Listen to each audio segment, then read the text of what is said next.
Okay, now we're on number 3, archaeology. And archaeology is when we dig in the ground and we find pottery or ruins of old buildings or old manuscripts, and we look at these things and see what they show.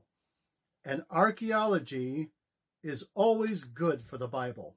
The more digging and the more investigating they do in that Middle East region, the more things they keep finding that confirm that the Word of God is accurate. I'm just going to give you a few examples and to give you an idea of what sort of things they've been finding in archaeology. Archaeology.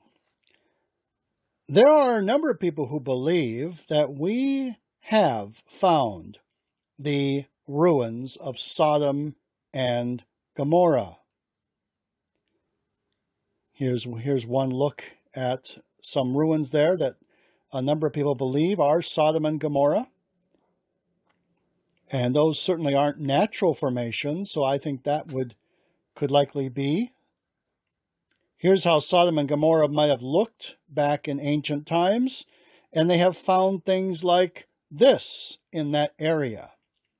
And what's interesting is, in that very area where they have found these ruins, there is a lot of sulfur and brimstone that they have found. And also they have found that a number of the buildings were burned not from the bottom up, but the top down. And if God rained down fire and brimstone, then that would happen. Because usually fires that occur in buildings will start in the kitchen and kind of burn up. But in this case, the buildings were burnt from the top down, which is unusual. And also there are sulfur deposits in that area, which could have erupted, causing this downpour of sulfur and brimstone. Another one is Jericho. Now you recall the story of Jericho, that before the Hebrews attacked Jericho, they sent in 2 spies. And who helped them? Rahab. And at one point she hid them under some flax, and then she let them out to escape out the wall, because her house was built up against the wall of the city, so she was able to let them out of the city and they could get away. And they said, well, our lives for your lives. And they said, when our armies come to attack, have the scarlet cord hanging outside your window, and no one in your family there will be harmed. Okay? And we know the story. They marched around the city and blew the trumpets, and the walls fell, and they were all able to go straight into the city and capture it. And they burnt it up. And it's very interesting what archaeology has been found. From 1920 to 1926, there was an archaeologist, John Garstang, who was the director of the Department of Antiquities in Palestine, and walked the exact itinerary of Joshua's army. He began to work on Jericho in the 1930s. And this is what he said. The whole system was destroyed in 1600 BC by a general I can't really say that word myself, conflagration, which is like a fire, an event that seemed to coincide with the demolition of the city's ramparts. Extensive damage was done by a landslide, originating presumably in an earthquake, which broke one of the main walls in 2 and brought the brickwork of this and other walls toppling down in large masses.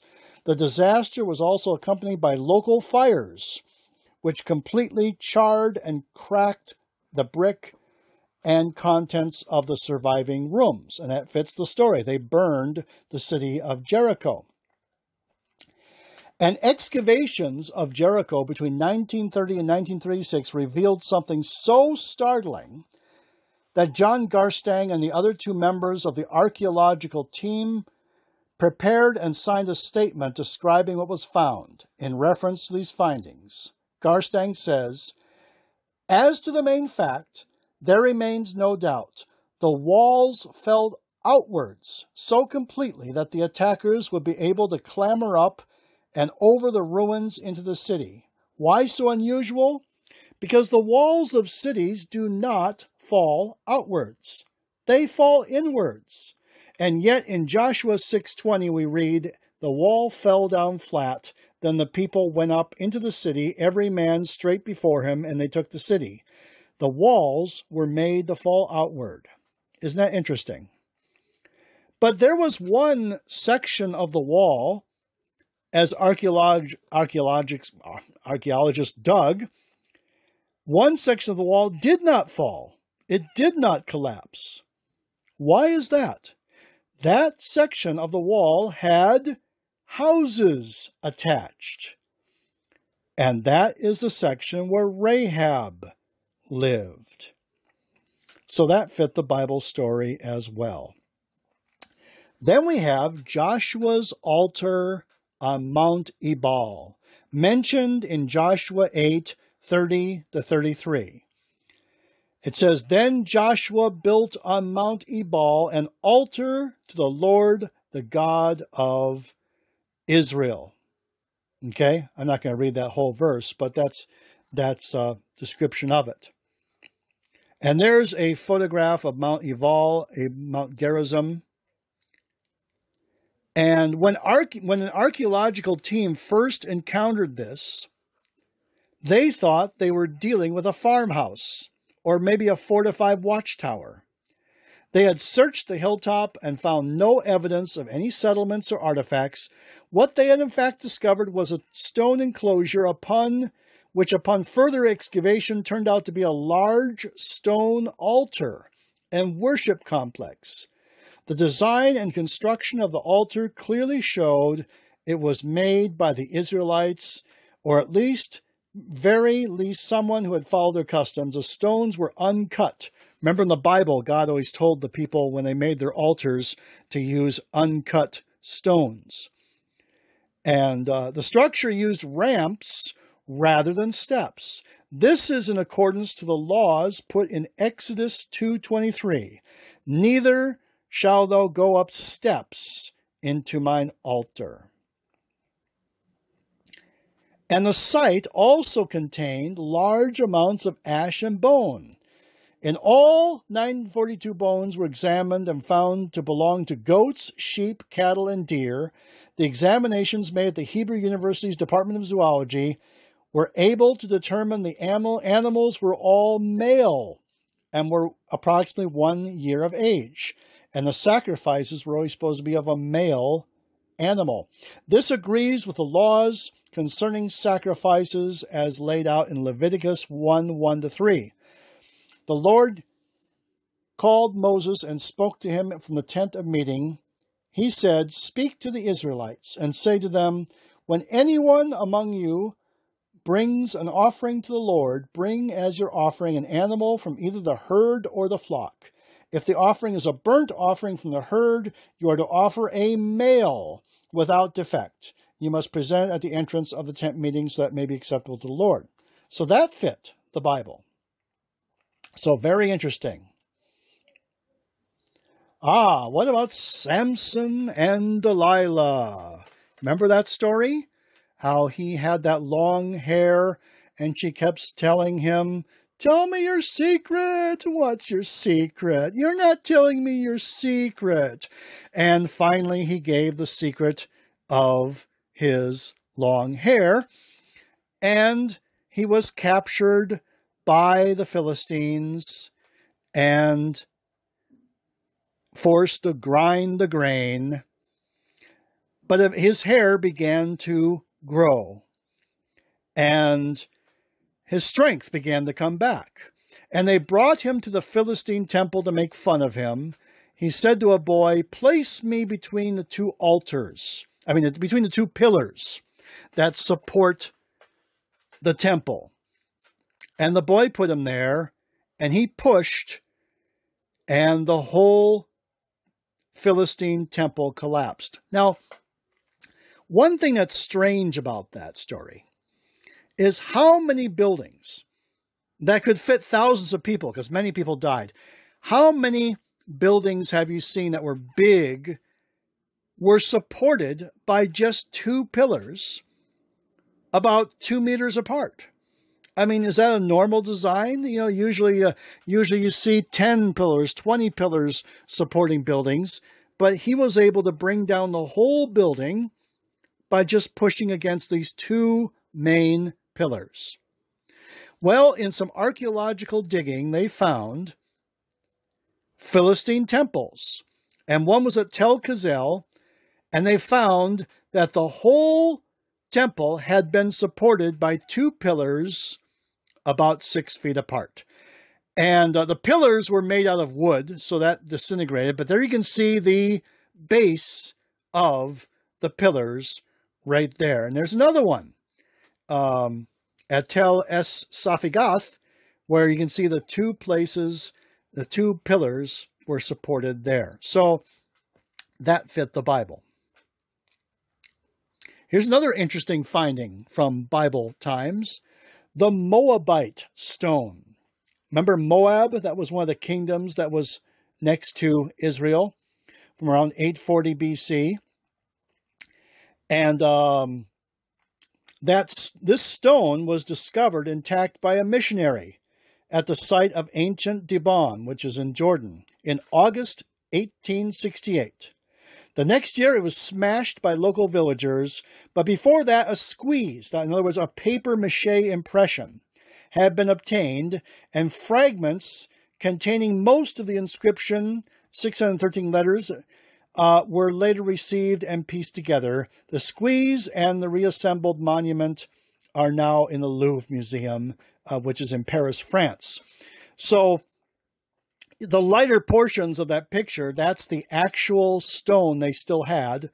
What happened is these villagers kind of put over a fire and broke it up, and then they divided up the pieces between themselves, and they were able. The archaeologists were later able to buy different pieces, but some of the pieces were never recovered. But from that impression that was made, they were able to know what else was written on the stone. So part of that's real, and part of that is a copy from the stone. But anyway, this Moabite stone tells some interesting things. The stone says this: I am Mesha, son of Chemosh Yathi, the king of Moab, the Dibonite. My father was king over Moab for 30 years, and I became king after my father. And I made this high place for Chemosh of Karcho, because he has delivered me from all kings, and because he has made me look down on my enemies. Omri was the king of Israel, and he oppressed Moab for many days, for Chemosh was angry with his land. And his son reigned in his place, and he also said, I will oppress Moab. In my days he said so. But I looked down on him and his house, and Israel has been defeated, and it has been defeated forever. And I looked from there the altar hearths of Yahweh, and I dragged them before Chemosh. And the king of Israel built Jabez and dwelt in it, while he fought with me, and Chemosh above out him, and Chemosh drove him out from before me. And I took from Moab 200 men, all the chiefs, and I led them against Jahaz, and took it to add unto Dibon. And so he talks about fighting Israel and having a victory. And this actually fits the Bible. Now, of course, kings tend to exaggerate and tell how wonderful victories they won, but there was some victory in Moab, and that they did rebel for a time. 2 Kings 3:4-5. Chapter 3:4-5. Now Mesha, king of Moab, raised sheep, and he had to pay the king of Israel a tribute of 100,000 lambs and the wool of 100,000 rams. But after Ahab died, the king of Moab rebelled against the king of Israel. So that stone seems to talk about that rebellion. And probably he did succeed in capturing a few cities and taking some things, and that's when he made that stone. Later, that king was defeated, but in the meantime, he had made that stone. So that does fit the Bible.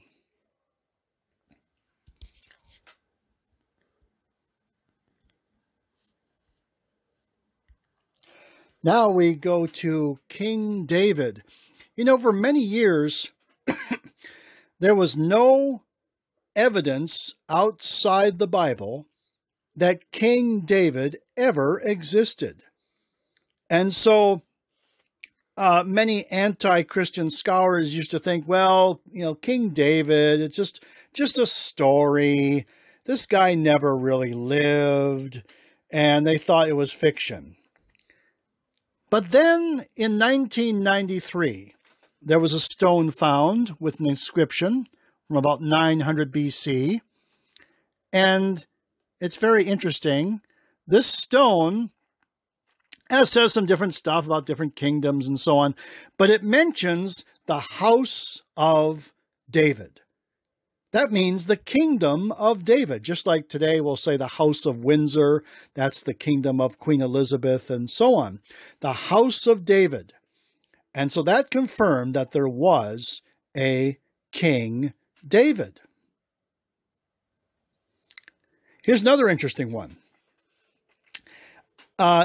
Many years ago, there was no evidence that the Hittites ever existed. And according to the Bible, you know, they were a significant people. And yet, outside the Bible, for many years, up until about the early 1900s, there was no evidence that the Hittites ever existed. So these anti-Christian scholars used to tease the Christians, saying, hey, you found the Hittites yet? You know, because, you know, there was no evidence of them. They're mentioned a number of times in the Bible. Abraham purchased the cave of Machpelah from the Hittites to bury his wife Sarah. Remember Uriah? Uriah the Hittite. He was the husband of Bathsheba. And then David arranged for him to die in battle. So the Hittites were a significant people. Well, guess what happened? They found the Hittites. And now we know their capital was in what is now Turkey. And you can tour that area and see all sorts of ruins from the Hittite Empire. They were a significant empire covering most all of Turkey all the way down towards Israel. In fact, you can even go to Harvard University and study the Hittite language. So the more archaeology they do, the better. They keep finding more things that confirm the Bible. King Hezekiah. There's some evidence of him because look in 2 Kings 20:20. As for the other events of Hezekiah's reign, all of his achievements and how he made the pool and the tunnel by which he brought water into the city, are they not written in the book of the annals of the kings of Judah? So it talks about some water tunnel in which he brought water into the city, which would be Jerusalem. Well, you can go to Jerusalem today, and there you will see Hezekiah's water tunnel. They have found it, and you can go through it. It went from the outside of the city to the inside. And so if you ever have a chance to visit Jerusalem, you can actually wade through the water there of Hezekiah's tunnel. The pool of Bathsheba. That's Bathsheba. Yeah. I said the pool of Bathsheba. No, the pool of Bethesda. Bethesda was the pool where Jesus healed the lame man, right? And there it is. You can see it today. It's a real place. The pool of Siloam. Siloam, right? Mentioned in John 9:6-7. And having said this, he spit on the ground, made some mud with his saliva, and put it on the man's eyes.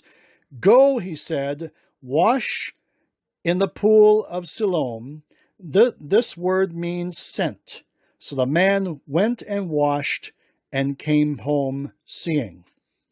So isn't it interesting? Jesus sent this man to the pool of Siloam, which meant sent. And you can go and see that pool today. For many years, scholars said there was no pool of Siloam and that John was using a religious concept to make his point.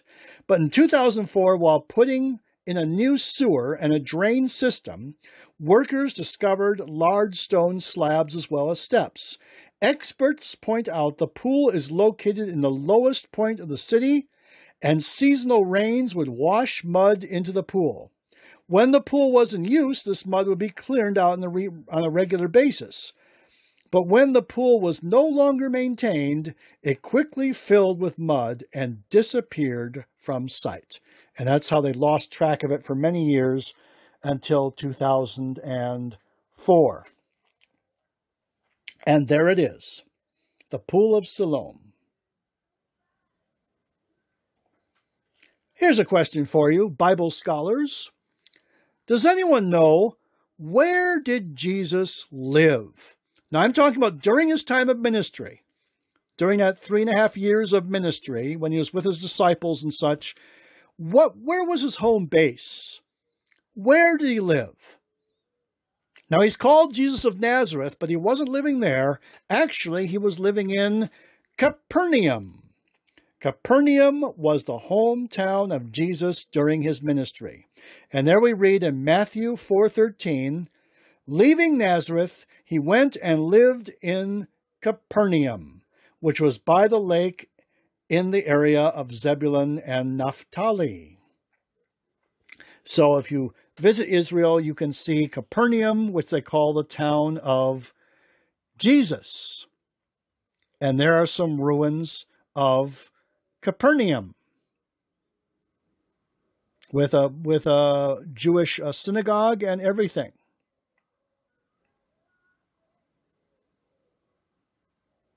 And that is where Peter lived. And so it's believed that they know where Peter's house is, there in Capernaum. And there is a picture of the area before they built a visitor center over this. It's not in the open air anymore. But now that's not Peter's house, the outside, but because the first century believers kind of built a shrine, a church around the area where Peter's house had been, and that's what you see there.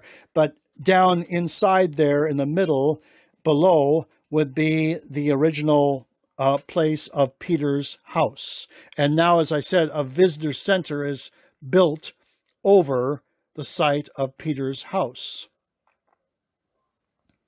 And if you go inside, then you can look through that glass there, and you can see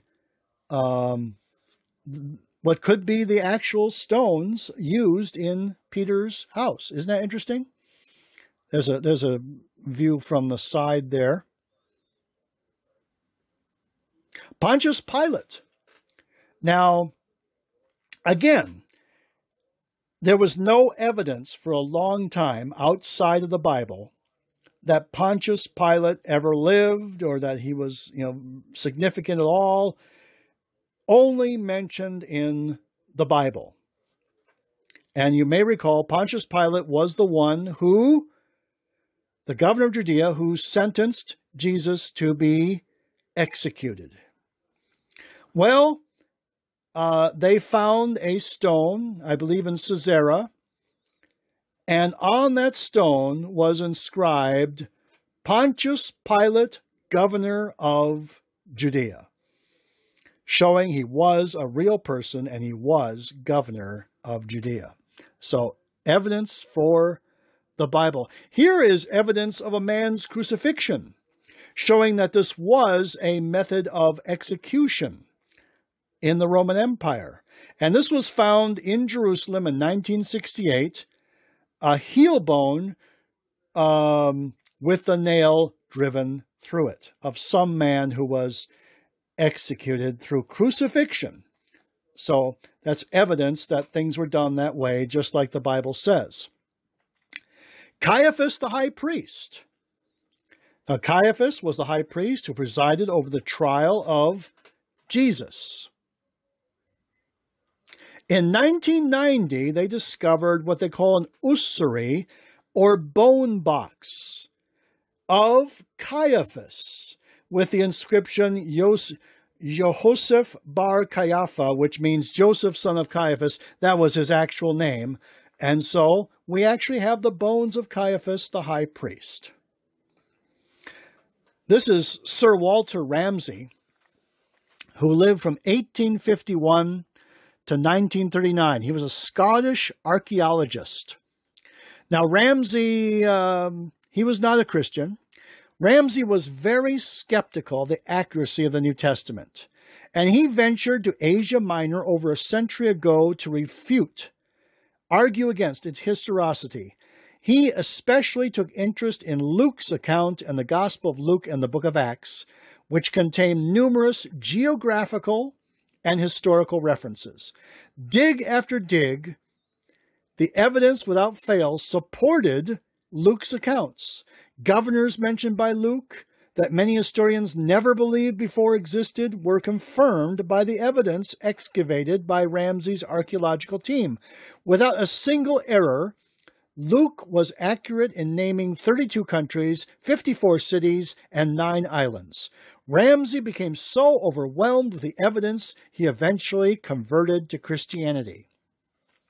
And Ramsay had this to say: I began with a mind unfavorable to it, but more recently I found myself brought into contact with the book of Acts as an authority for the topography, antiquities, and society of Asia Minor. It was gradually borne upon me that in various details the narrative showed marvelous truth. Luke is a historian of the first rank. Not merely are his statements of fact trustworthy, this author should be placed among with the very greatest historians. And the classical historian Anne Sherman White collaborates Ramsay's work regarding the book of Acts. So Sir William Ramsay, who really researched into the archaeological evidence, even became a Christian from finding these things. So how does the Bible compare to other religious writings as far as archaeology is concerned? You may have heard of the Book of Mormon. The Mormons are called the Latter-day Saints. It's a pseudo-Christian cult that's based in Salt Lake City, USA, but they have sent many missionaries to different places, including India. And they say they believe the Bible, but they more believe the Book of Mormon. And the Book of Mormon centers more on a supposed history, ancient history of things that happened in America, so they say. And according to the Book of Mormon, there were great cities in North America, up in the area that's North America and Canada. And there were cities like Moran, Ogath, Ramah, Jerusalem, Shalom, and so on. So Mormon archaeologists have gone into that area to where these cities should be, and they have done archaeological digs and have looked around. And you know what these archaeologists have found? Nothing. They have found no evidence of these great kingdoms mentioned in the Book of Mormon at all, because it's not true. And yet it's different with the Bible, isn't it? One time I was here in Chile, and who happens to come to our door but a couple North American Mormon missionaries. And so I was talking with them for a while, and I asked them, where are all these cities that are mentioned in the Book of Mormon? Why haven't they found them? And they said, well, those cities were destroyed. I said, well, Athens was destroyed, Rome was destroyed, many great cities have been destroyed, but we always find the ruins. And yet they haven't found the ruins because these cities never really existed. National Geographic Society, in a 1998 letter to the Institute for Religious Research, said, archaeologists and other scholars have long probed the hemisphere's past, and the Society does not know of anything found so far that has substantiated the Book of Mormon. Well, what about other religions? What about the Quran? What about the Bhagavad Gita? Well, the Quran only mentions about 3 cities. So there's not much to, I believe those have been found, but there's not much to really verify or not verify there. The Bhagavad Gita and those Hindu-type writings, they generally are describing events in the heavenlies, right? With the gods and goddesses and all the things. So it's not really attached to people in history or to cities or places in history. So there's nothing to really look for because it's all talking about a different dimension. But yet the Bible, on the other hand, goes out on a limb and talks about many historical events, many people, many places, many cities. And we look and we keep finding more of these things. Here's a map showing different places that the Bible mentions. And as archaeologists dig, they keep finding more and more of these things. And there's one that's more worldwide. Even India is mentioned in the Bible, right? I believe in Esther 1:1. Now, one thing that has not yet been found, that we don't have evidence of at this point, is the Ark of the Covenant. Now, the Ark of the Covenant, as you may recall, is what contained the 10 Commandments and the presence of God. It was in the Holy of Holies. And sometime after the time of Solomon, it disappeared, and there's no more mention of it in the Bible. The question is, where is this thing? And there are different theories of where it is, and I'm going to give you those theories. One theory is that the Ark of the Covenant is hidden somewhere in Mount Nebo on the west bank of the River Jordan. Some old Jewish writings say that. A second theory is that it is in a cave on the River Jordan's east bank. This is mentioned in 2 Maccabees, which is one of those books that's in the Apocrypha. That's a part of the Bible that the Catholics believe are scripture, but the Protestants do not. A third theory is that the ark was taken to Egypt by the pharaoh Shishak. And 1 Kings 14:25-26 mention that Shishak captured and took things to Egypt. And this is the theory that was used in the movie Raiders of the Lost Ark, one of the Indiana Jones movie. Let me show you a scene of when he finds the ark.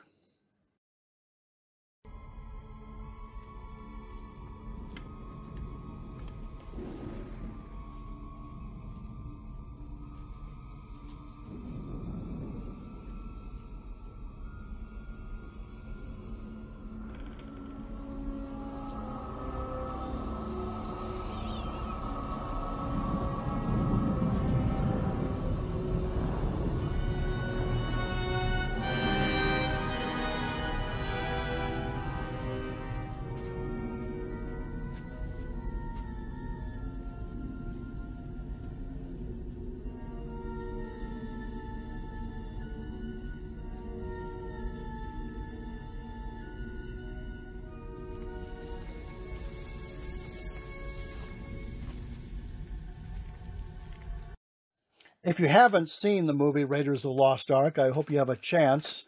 I'll show you another amusing scene from that movie.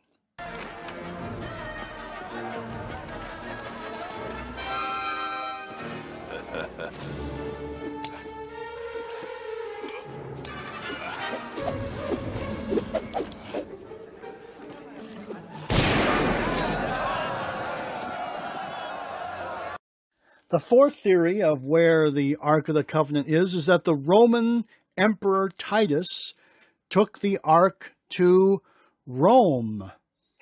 Because in 70 AD, the Romans conquered Jerusalem and took many things. And after they did that, Titus set up a monument called the Ark of Titus. And there's some pictures of it. And on one inscription, or some carvings on the Ark of Titus, show the Roman soldiers taking things from Jerusalem. And one thing there is shaped kind of like what the Ark could be. And some people think, well, maybe that's the Ark. Other people say, no, it's the table of the showbread or something else. Number 5, another theory of where the Ark went, is Prince Meneliko, the son of the Queen of Sheba, took the Ark to Sheba, which is now Ethiopia. So you may recall the story in 1 Kings chapter 10 of the Queen of Sheba visiting Solomon. And she came to hear his great wisdom, and she gave him many gifts, and he gave her many gifts, and she was very impressed. And the theory is that later under Solomon, when things got very corrupt, that her son somehow was able to switch the Ark for a copy and took the real Ark to Ethiopia. And this is a strong tradition, actually, in Ethiopia. Here's a picture of the Ark of the Covenant Chapel of the Ethiopian Orthodox Church at Exum. This is a UNESCO World Heritage Site. We'll talk about those later. In Tigray, Ethiopia, Africa. And so this is where the Ethiopians believe the Ark is stored. In fact, every church in Ethiopia has a copy of the Ark. And this church has a guardian who guards the Ark all of his life. He stays within the property of that church, never leaves his entire life. And when he dies, then he's replaced by somebody else. Okay, number 6. The Ark was hidden in a cave under Calvary. The story is that it was the Ark was in some cave right under where Jesus was crucified. So when Jesus bled, his blood soaked through the ground and dripped right on the mercy seat of the Ark. And that theory was spread by a man named Ron Wyatt, a Christian archaeologist, who has some very interesting claims, and some people think his claims are just too much. He's claimed to have found the chariot wheels of the chariots that the Egyptians took into the Red Sea, and what he says is the real site of Noah's Ark, and this and that, and so it's a little suspect. Number 7, the Ark is hidden under the Temple Mount in Jerusalem. And there have been stories of people who supposedly saw it under there, but yet could not bring it out or reveal it because the Muslims control parts of that area. So there you go, some different theories of where the Ark of the Covenant might be hidden. But one thing is, if they ever do find the Ark, it could really cause some interesting things to happen, because then the Jews would want to rebuild the temple, which we'll talk about later in prophecy. So if the Ark is ever found, that's going to be an incredible thing. Then we have records found elsewhere of things mentioned in the Bible. Okay? For example, the story of the Tower of Babel. Remember, man was building this big tower, saying, we'll build a tower to the heavens. It was like a big rebellion against God. And so God confused their speech, and that's how the tower was never completed, and man scattered to all the nations. And there's a Sumerian epic called the Enmakar and the Lord of Arata.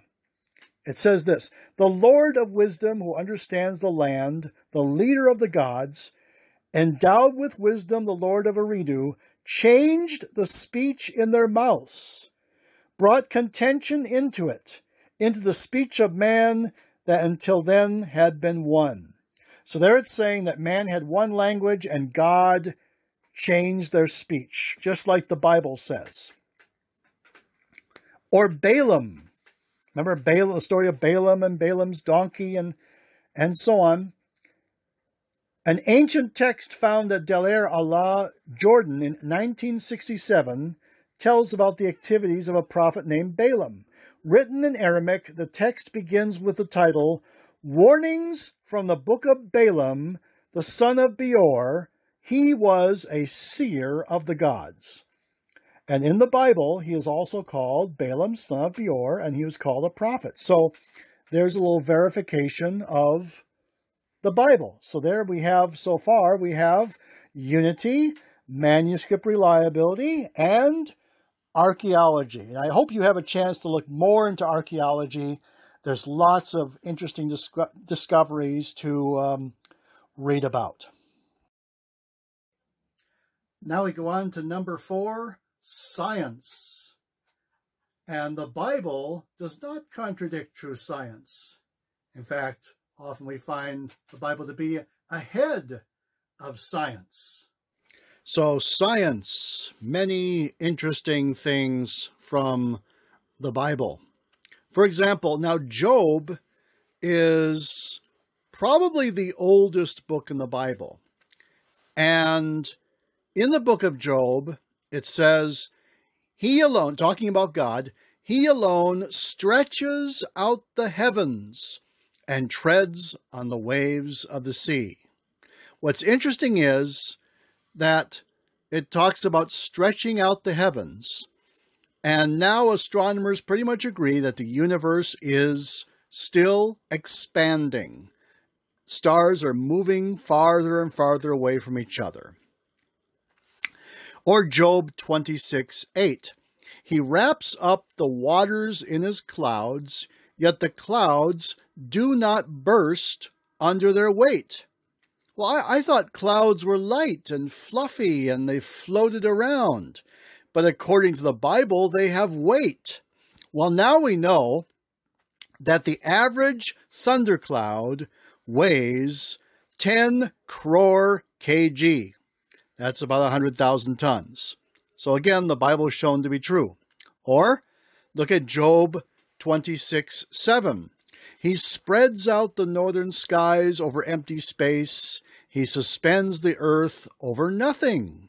So it's saying the earth is in space. And that was quite a unique belief long ago, when everyone else seemed to think that the earth was always sitting on top of something. Look at Isaiah 40:22. He sits enthroned above the circle of the earth. Or Proverbs 8:27. I was there when he marked the horizon on the face of the deep. The horizon is there because the earth is round, and there's a point where you just can't see any further. And so the Bible has known this all along. Even though there's still some people today on the internet that think the Bible, that think that the world is flat, the Bible's quite clear; it is round. Or Job 28:5. The earth from which food comes is transformed below as by fire. Well, there was no way to really know that too much. That down below the earth is hot. No, if you look at a core sample of the earth, we now know that the approximate temperature in the core of the Earth is 6,000 degrees Celsius, 10,800 Fahrenheit. So that is confirmed. And sometimes this fire comes out of the Earth in volcanoes and such. This is a photo of me in Hawaii, in the island of Kona, and they have kind of a constant lava flow coming out of the volcanoes there. And 1 Corinthians 15:41 talks about each star being different. The sun has one kind of splendor, the moon and the stars another, and star differs from star in splendor. Well, looking at it from our perspective, the stars look quite a bit the same. I mean, they're just kind of all little dots there. But we know from research that the stars do differ quite a bit. I want to show you a video now that illustrates this.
Then we can look at the book of Jeremiah, which was written in 600 BC.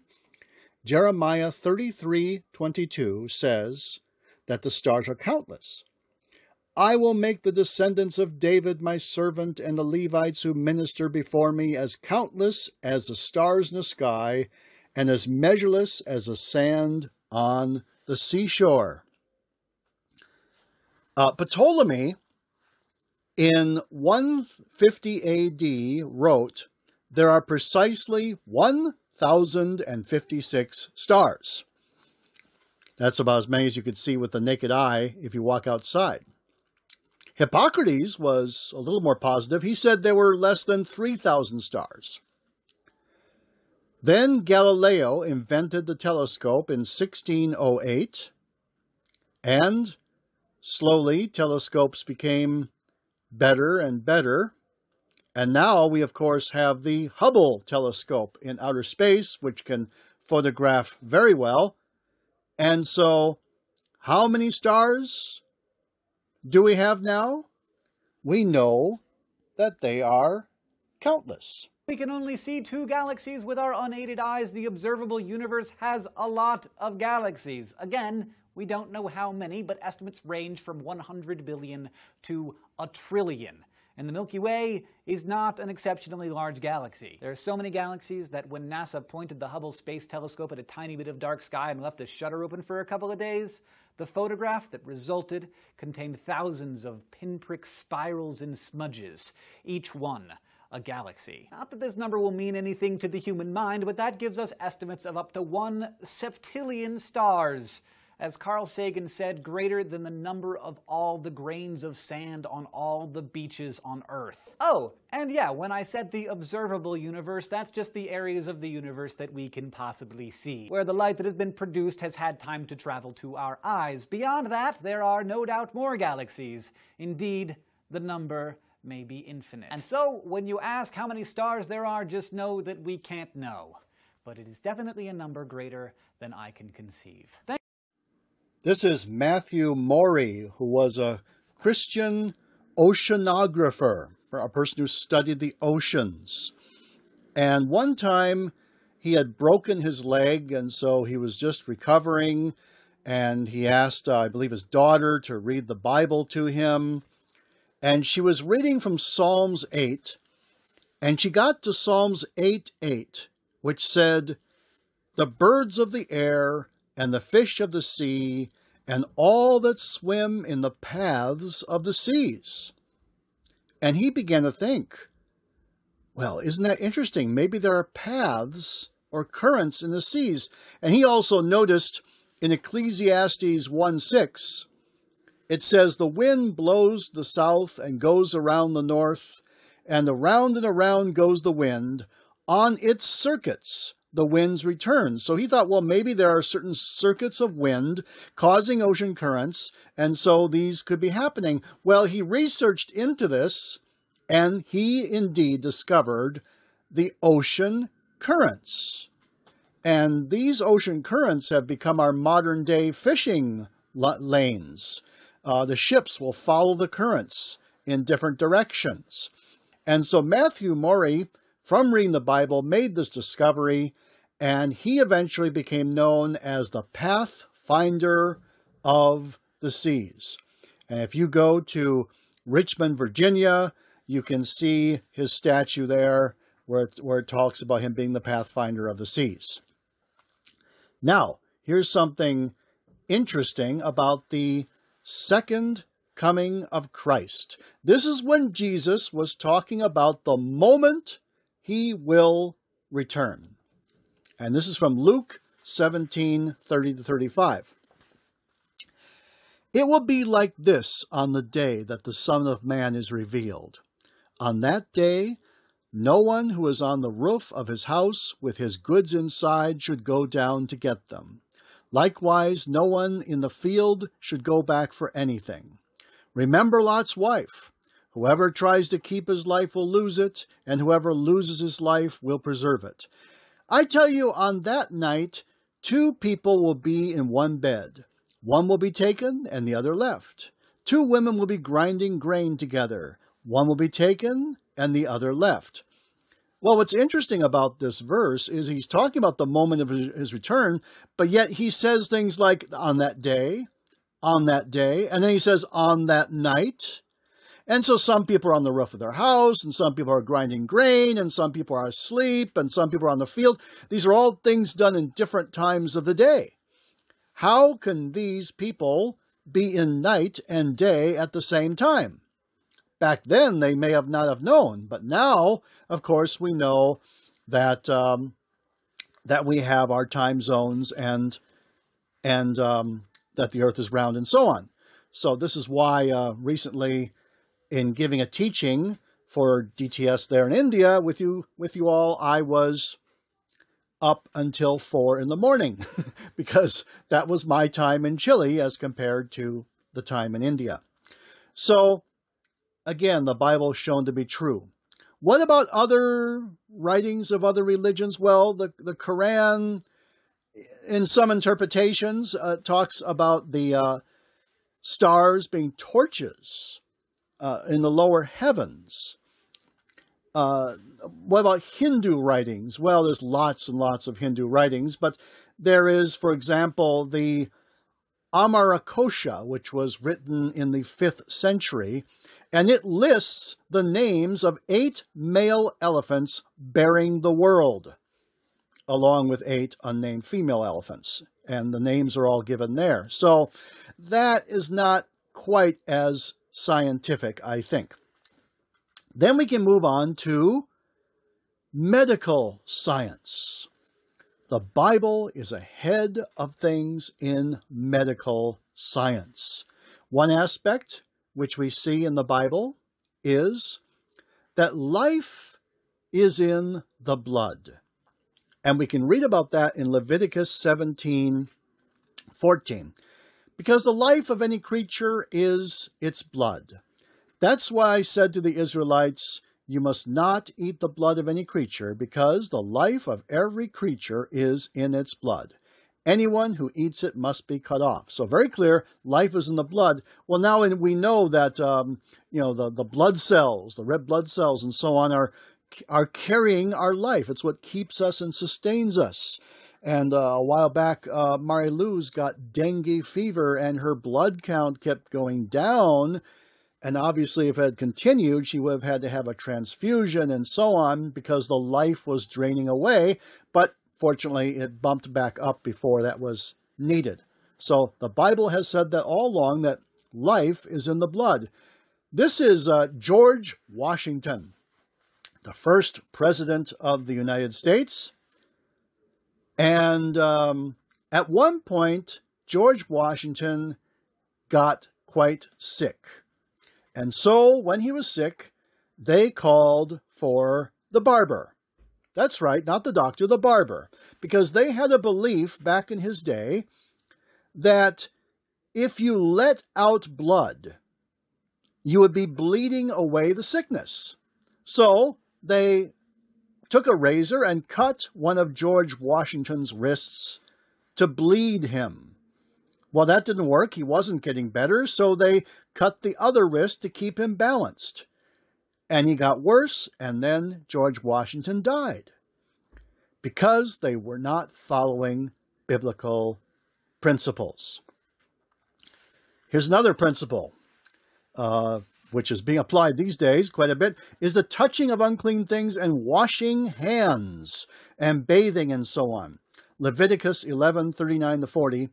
If an animal you are allowed to eat dies, anyone who touches its carcass will be unclean till evening.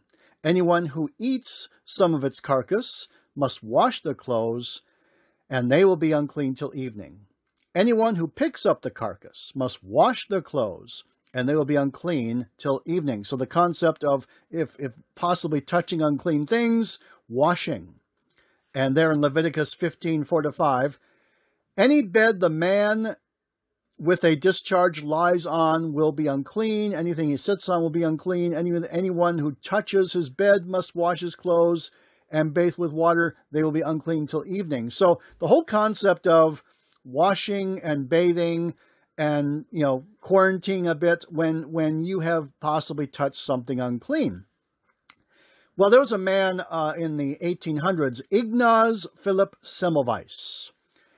And in 1844, as a medical doctor and assistant director of Vienna Maternity Hospital, he noticed many deaths among women who gave birth, and felt that they were due to disease of doctors having touched diseased people.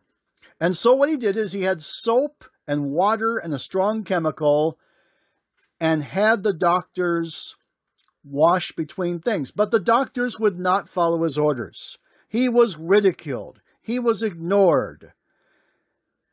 And so the situation wasn't helped. But now we know he was right. He's honored now in postage stamps and so on, because they know that he was right. You have to wonder who's speaking out today, who might be ridiculed today, but maybe later they'll be honored, right? But then Joseph Lister, in late 1800s, he was a doctor, and he did the same thing.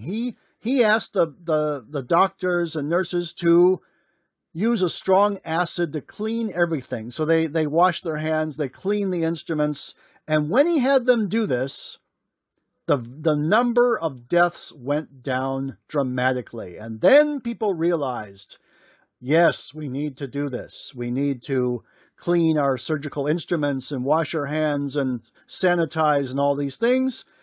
And this is what's done very meticulously today. Okay.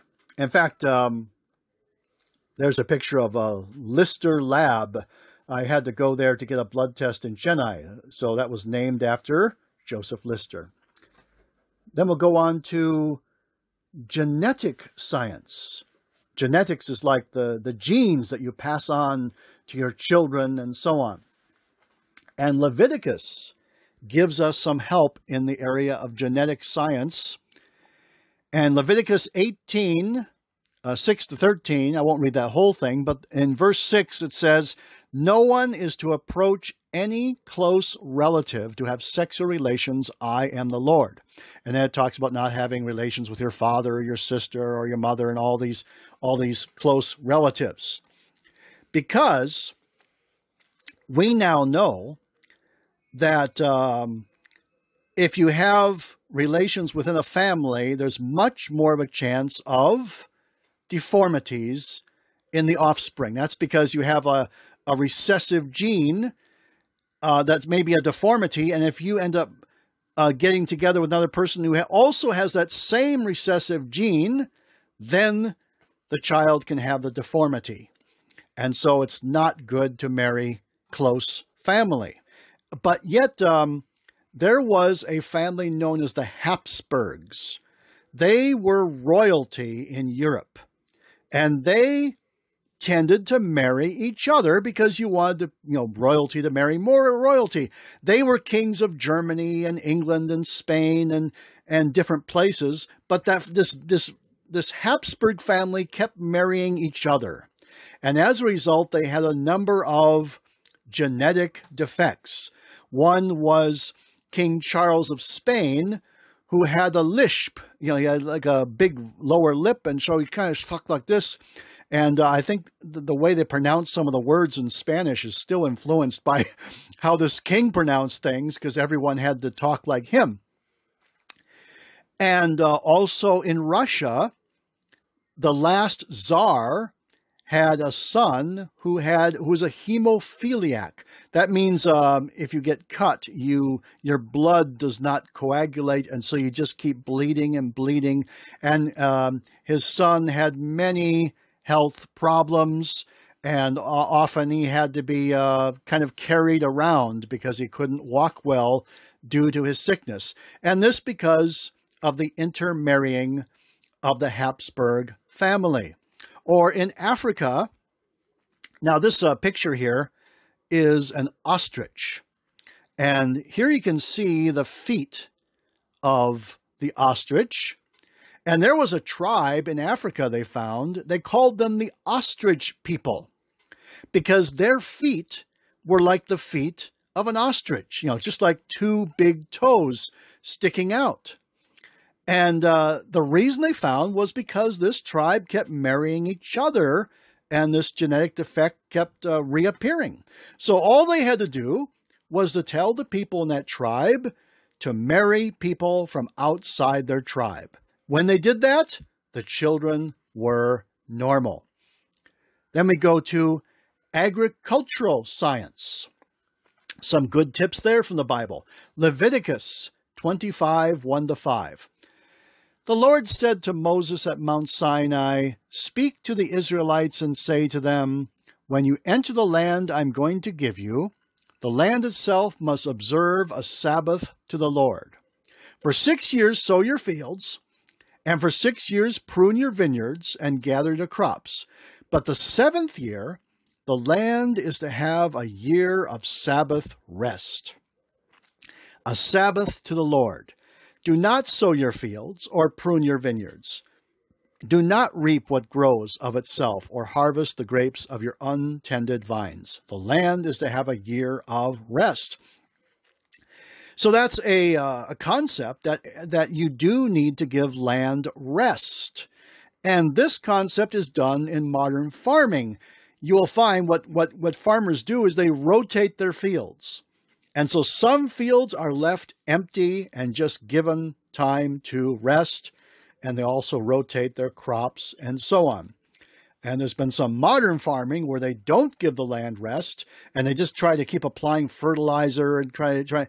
But oftentimes the crops are not as fruitful, not as nutritious. And so it's good to give the land rest. So those are some scientific concepts. You know, it's said that the scientists of the world and the philosophers and, you know, the politicians, they're all looking for meaning, for what truth really is. And they're climbing this mountain of truth, trying to figure out, you know, what real truth is. And they finally get to the top of this mountain. And what do they find? Various Christians sitting on the top, drinking coffee and chai. Because we have known these truths for 2,000 years, because we have the Bible. So the Bible really is ahead of science. And I just give you some examples. There's many more I think you can research on your own.